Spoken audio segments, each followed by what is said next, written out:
یہ بات پہنچ گئی تم تک؟ بھائی میں نے ابھی تو آیت کا ایک ٹکڑا روکا ہوا ہے. اس قال للانسان اکفر. ابلیس کا طریقہ جانتے ہو کیا ہے؟ بہکاتا ہے، کہتا کافر بن جا. اب ظاہر منہ سے نہیں کہتا، وہ تو دل میں ڈالتا ہے نا. کہتا ہے کہ کافر بن جا. فلما کفر، اور جب انسان اس کے بہکانے میں آ کر کافر ہو جاتا ہے، قال انی بریء منک، تو ابلیس فوراً یہ کہہ کے بھاگ جاتا ہے کہ میں تو تجھ سے بیزار ہوں. میں سننا ابلیس کی پالیسی سننا. انی بریء منک، میں تجھ سے بیزار ہوں. انی اخاف اللہ رب العالمین، میں اللہ سے ڈرتا ہوں. ابلیس کہہ رہا ہے کہ میں اللہ سے ڈرتا ہوں، تو ہر ڈرنے والے پہ بھی اعتبار نہ کرنا.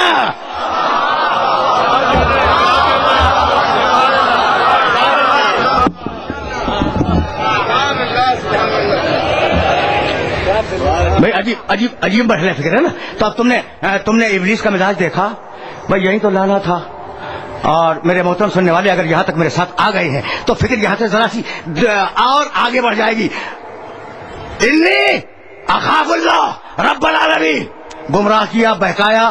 جب وہ بہک گیا، کافر ہو گیا، تو کہنے لگا میں تجھ سے بیزار ہوں، بھاگ جا میرے پاس سے، ہٹ جا. یعنی خبردار کوئی ابلیس پر اعتبار نہ کرے. بھائی مرحب کو ابلیس ہی نے تو مروایا تھا. مشورہ دے کے بھیج دیا تھا. مشورہ دے کے بھیج. تو جو ابلیس اپنے مرحب تو دوست ہے نا ابلیس کا، جو ابلیس اپنے دوستوں کے کام نہ آئے.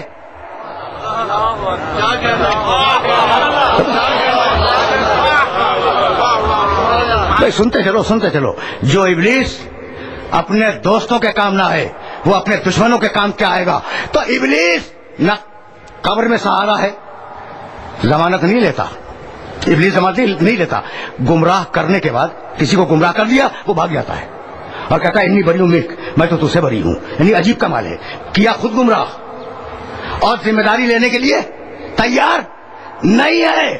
یعنی قبر میں ذمہ داری نہیں، محشر میں کوئی ذمہ داری نہیں، میزان پر کوئی ذمہ داری نہیں، صراط پر کوئی ذمہ داری نہیں، پورے صراط پر کوئی ذمہ داری نہیں ہے. یہ وہ ہے جو گمراہی کی میزان ہے. اور اب ہدایت کی میزان. میرے نبی نے پہلے جملے میں ذمہ داری لی، قولوا لا الہ الا اللہ تفلحوا، لا الہ الا اللہ کہہ دو، میں تمہیں جنت کی ضمانت دیتا ہوں.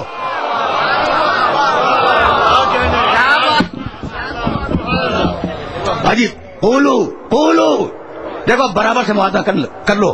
برابر سے گمراہی کی میزان، ہدایت کی میزان. اب یہی سے تو آگے جاؤں گا. برابر سے موازنہ کرو. قولوا دیکھو ذمہ داری لیتا ہے، ہادی مرکز ہدایت، میزان ہدایت ذمہ داری کو قبول کرتا ہے. قولوا، سننا بھائی سننا، قولوا لا الہ الا اللہ تفلحوا. اپنی زبان سے لا الہ الا اللہ کہہ دو. میرے نبی کی نبوت کا پہلا جملہ ہے. اپنی زبان سے لا الہ الا اللہ کہہ دو، میں تمہاری جنت کی ضمانت دیتا ہوں. ایک جملہ میرے نبی کا.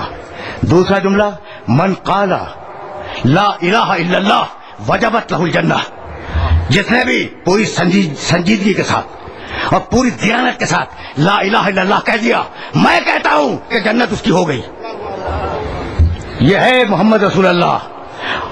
دو جملے پیغمبر کے، اور اب پھر ایک جملہ اللہ کا. قل ان کنتم تحبون اللہ فاتبعونی یحببکم اللہ. سنو، اگر تمہارا دعویٰ یہ ہے، بھئی یہ آیت اسے بھی ذہن میں رکھ لینا. قل ان کنتم تحبون اللہ فاتبعونی. حبیب ان سے کہہ دے. قل ہے، قل کے معنی حبیب کہہ دے.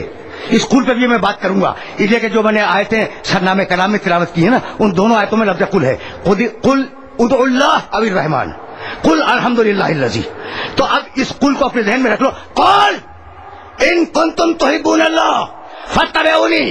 حبیب دنیا والوں سے کہہ دے کہ اگر تم اللہ سے محبت کرتے ہو تو زبانی دعویٰ کافی نہیں ہے، میرا اتباع کرو. محبت اللہ کی، اتباع محمد کا.